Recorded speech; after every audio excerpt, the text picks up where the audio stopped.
अस्सलाम वालेकुम स्टूडेंट्स। आज की वीडियो में हम बात कर रहे हैं सेकेंड ईयर बॉटनी के सेक्शन सी के अंदर, यानी कि जो लॉन्ग क्वेश्चंस आते हैं उसमें से सबसे इम्पॉर्टेंट सवाल कौन से हैं इस साल के लिए, यानी कि 2022 के लिए आपने कौन से सवाल जो है वो लाजमी करके जाने हैं, कौन से प्रिपेयर करने हैं और ओवरऑल आपने लॉन्ग में क्या करना है और क्या इस दफ़ा के लिए सबसे ज़रूरी है, किसके आने के सबसे ज़्यादा चांसेस मुझे लग रहे हैं, उस हिसाब से हम बात कर लेंगे। जिस तरह मैंने पिछले साल वीडियो अपलोड करी थी उस पर बहुत अच्छा रिस्पांस भी आया था और बहुत ज़्यादा रिक्वेस्ट आप लोग कर रहे थे कि वीडियो बनाई जाए।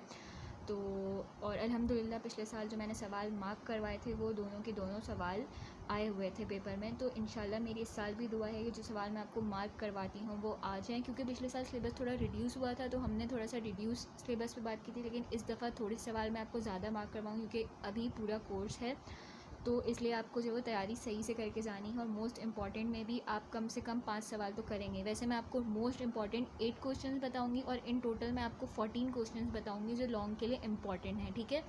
तो जो बहुत अच्छे बच्चे हैं वो अच्छे से सारे 14 क्वेश्चंस करके जाएंगे, जिन्होंने किया हुआ है वो रिवाइज़ कर लेंगे। जैसे मैंने पिछले साल आपको बताया था कि एक प्रिपरेशन के लिहाज से भी मैं आपको क्वेश्चंस बता रही होती हूँ, तो अगर आप चाहते हैं तो पिछले साल की वीडियो भी देख सकते हैं। सेम क्वेश्चंस हैं, बस इस साल यही होता है कि जाहिर सी बात है हमारी प्रेफरेंसेस चेंज हो गई हैं अकॉर्डिंग टू ईयर।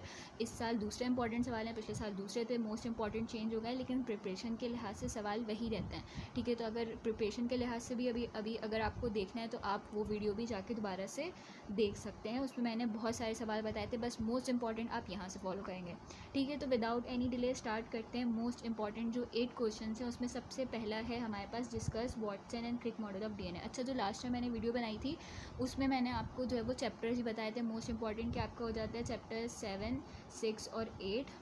इस दफ़ा भी वही है, सेम चीज़ है, कोई चीज़ अलग नहीं है, बस सवाल इस दफ़ा कौन से ज़्यादा लगने के चांसेस है उस पर हम बात करेंगे, ठीक है। तो सबसे पहला सवाल है Watson and Crick model of DNA and its replication, semi conservative DNA replication वाला जो सवाल था ये आपने पूरा करके जाना है। जब भी आप कोई लॉन्ग प्रिपेयर करते हैं तो मेक श्योर करें कि उसमें कोई छोटा मोटा टॉपिक, कोई डेफिनेशन, कोई चीज़ मिस ना कर दें, कि वो अगर आपसे बोर्ड के पेपर में पूछ लें तो आपको पूरा सवाल आता हो, एक छोटी सी चीज़ ना आता और उसमें आप कुछ भी लिख के आ रहे हो, तो उससे बेहतर है कि टॉपिक को सही से प्रिपेयर करें, ठीक है। उसके बाद दूसरा सवाल है important, define sex link inheritance with reference to colour blindness भी है, हीमोफीलिया भी है इन ह्यूमन या इन मैन। और इस दफ़ा मुझे ये वाला ही ज़्यादा इंपॉर्टेंट लगता है, कलर ब्लाइंडनेस और हीमोफीलिया दोनों ही कर लें तो ज़्यादा बेहतर है। जो भी आपसे पूछा जाता है आप वो लिख देंगे, अगर नहीं भी पूछ रहे तो फिर भी आपको with reference to colour blindness या हीमोफीलिया या अगर ह्यूमन का कहते हैं तो आपको ये बताना ही पड़ेगा। और अगर स्पेसिफिक कर देते हैं कि डॉर्सोफिला के अंदर बताएं तो फिर आपको वो बताना होगा। जैसे मैंने पहले भी बोला कि जैसे पिछले सवाल में भी कोई टॉपिक आपने छोड़ना नहीं, इसी तरह से आपको पता होना चाहिए कि हाउ सेक्स इज़ डिटरमाइंड, तो ये भी इस क्वेश्चन के अंदर पूछा जा सकता है, ये भी आपको आना चाहिए, ठीक है। उसके बाद तीसरा सवाल है law of independent assortment, explain it with the help of checker board. चौथा सवाल है define meiotic errors, write human disorder cause due to abnormal number of chromosome. Meiosis वाला सवाल पिछले साल लग चुका है, तो अभी मियोटिक एरर वाला जो है वो ज़्यादा इंपॉर्टेंट हो जाता है, ठीक है। उसके बाद है प्लांट मूवमेंट्स, आपने पता होनी चाहिए आपको कि व्हाट इज़ प्लांट मूवमेंट्स, कितने टाइप्स की होती हैं, यानी आपको उसमें नाम भी मेंशन करना है सारे प्रॉपर्ली, ठीक है। उसके पूरे आपको नंबर मिलेंगे, कोई चीज़ छोड़ेंगे तो नंबर नहीं मिलेंगे। उसके बाद क्या है कि describe paratonic movement in detail, तो ज़्यादातर पास पेपर में पैराटोनिक पूछी हो तो एटलीस्ट आपको अच्छे से पैराटोनिक मूवमेंट आनी चाहिए। उसके बाद ऑस्मो रेगुलेशन वाला सवाल है, ये भी कर लीजिएगा, पहला चैप्टर है, पहले चैप्टर में एक ही लॉन्ग आ रहा होता है बॉटनी से, तो ये तो बहुत आसान है, सबको आता ही होगा अब तक। तो आपने ये कर लेना है कि describe various types of osmoregulation या on the basis of habitat, कितने तरह के ऑस्मो रेगुलेटरी प्लांट होते हैं, तो ये वाला सवाल भी आपने देख लेना है। ये हो गए 6 सवाल, ठीक है। उसके बाद 7वां सवाल है what is ecological succession, hydrocele या जीरोसील, ये सबसे रट्टा वाला सवाल है, अगर आपको करना है तो आप कर लें, अच्छी बात है, जिसने ये किया हुआ है वो ये सवाल कर ले, ठीक है। बाकी मैं इस पर बहुत एम्फेसाइज़ नहीं कर रही इस सवाल पे, क्योंकि मुझे पता है कि सवाल याद करने में काफ़ी मसला होता है बच्चों को।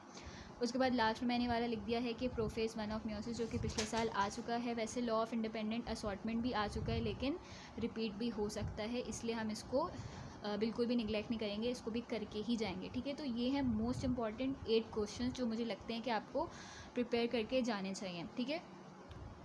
फिर हम थोड़े लेस इंपॉर्टेंट सवालों की बात कर लेते हैं, जो कि आपको अगर याद हैं तो आप इसको रिवाइज़ कर लें, लॉन्ग में नहीं तो हो सकता है शॉर्ट में इसकी कोई चीज़ लग जाए, तो ये आपके लिए कोई मतलब नुकसानदेह बात नहीं होगी, ठीक है। उसके बाद जैसे कि सवाल है व्हाट आर फाइटो हार्मोन्स, ये आपने हार्मोन्स कर लेना है। इसमें सबसे इंपॉर्टेंट ऑक्सीजन तो आप कर ही लें तो अच्छी बात है, बाकी डिटेल में वो आपसे पूछ सकते हैं, पाँचों बता दें या कोई स्पेसिफिक कर सकते हैं, जैसे ऑक्सीजन भी पूछ सकते हैं, ठीक है। इसी तरह से व्हाट इज़ एनवायरमेंटल स्ट्रेस, ये भी पिछले साल आ चुका है 2021 में।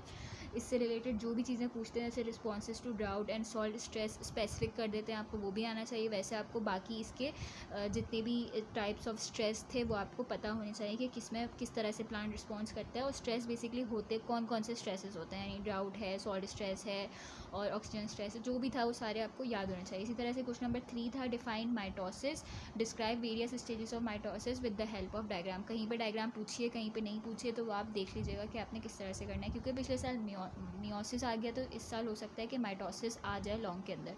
इसी तरह से फिर जो एंड के चैप्टर्स हैं जैसे कि 11, 12 वगैरह जो थे, उसमें से ये सवाल था कि what are components of ecosystem, explain abiotic factors, या फिर डेफिनेशन भी पूछ सकते हैं आपसे इकोसिस्टम की, और डिस्क्राइब करना है क्लाइमेटिक फैक्टर्स ओनली, तो एटलीस्ट आपको ये क्लाइमेटिक फैक्टर्स तक आना चाहिए सही से डिटेल में।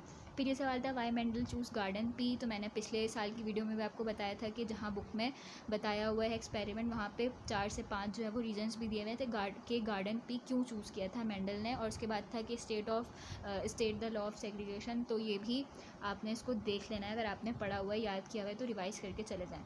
उसके बाद क्वेश्चन नंबर 6 है कि prove with the help of experiment कि डीएनए जो है वो जेनेटिक मटीरियल क्यों है, या किस तरह से जो है वो ग्रिफिथ, हार्शे और चेज ने इस चीज़ को प्रूव किया कि DNA is a genetic material.